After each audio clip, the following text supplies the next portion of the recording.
커피가 요즘에 거의 안 드시는 분들이 없고, 남자분들 뭐 사회생활 하면 술 뭐 안 먹을 수 없는 그런 상황들이 많은데, 특히 아이들은 또 과자 되게 좋아하죠. 그래서 항상 이거 물어보세요. 근데 이제 중요한 건 뭐냐면 그냥 안 된다가 아니라 이유를 알면 내가 이제 좀 자제할 수가 있잖아요. 그리고 특히나 커피 같은 경우는 그 커피 안에 있는 카페인 성분이 좀 문제가 돼요. 그 카페인 성분이 이 신경을 흥분을 시키고 또 뇌 혈관을 수축시키기 때문에 그래서 이제 두통이 더 심해지는 경우가 되게 많아요. 그래서 커피 같은 경우에는 초반에는 좀 끊으라고 말씀을 드리는 게, 예를 들어서 우리가 물이 좀 탁해서 이 깨끗한 물을 계속 붓고 있는데 반대쪽에서 흙탕물을 막 넣으면 물이 안 깨끗해질 거 아니에요. 그래서 어느 정도 물이 완전히 깨끗해질 때까지는 좀 안 좋은 음식들이나 안 좋은 물이나 이런 게 들어오면 안 되겠죠. 그래서 그런 차원에서 빨리 나으려면 어쨌든 초반에 이 예민해진 그런 신경계나 뇌 쪽에 자극을 안 가하는 게 중요하니까, 그래서 그 자극할 만한 것들을 초반에는 끊고 나중에 좋아지면 그때는 드셔도 돼요. 근데 하여튼 치료하는 중간에는 안 드시는 게 훨씬 빨리 낫는다. 그리고 과자 같은 경우는 이 과자 안에는 화학 조미료가 되게 많이 들어있어요. 그러니까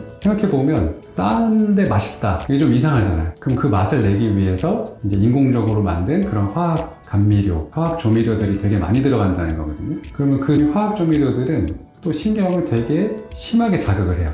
그래서 아이들 같은 경우에 우리가 편의점 음식들, 라면이나 젤리나 과자나 그 음료수나 이런 부분들을 좀 자제하라고 얘기를 해요. 그래야지 자극이 덜해지고 그래야 두통이 덜하니까 아이들한테도 이런 부분들을 설명을 해주면 또 아이들도 잘 알아듣고 또 스스로 자제하고, 그다음에 마지막으로 술 같은 경우는 당연히 안 되죠. 알코올 때문에 머리 아픈 경우 되게 많잖아요. 숙취로 인한 두통도 있고, 이게 또 신경뿐만이 아니라 위장 점막까지 자극을 하기 때문에 위장 기능이 떨어져서 두통이 더 오래 가는 경우도 되게 많아요. 그래서 술은 일단 절대 안 된다. 그리고 이렇게 내가 커피도 안 먹고 뭐 술도 안 먹고 하더라도 사실 이것 자체가 내 음식을 제한한다고 해서 두통이 낫는 건 아니에요. 두통이 치료되는 건 아니고 두통이 악화되는 거를 막을 수 있는 정도인데, 만약에 내가 뭐 만성적인 두통이 있고 뭐 한 달에 한 번 이상 두통이 오고 약을 먹어도 그 두통이 잘 잡히지 않는다고 하면 이거는 꼭 치료를 받아야 됩니다. 그래서 저희 한의원에 내용을 하시면 이 근본적인 원인을 알 수 있는 그런 과학적인 검사와 한약적인 진찰을 받게 되고요. 거기에 그걸 통해서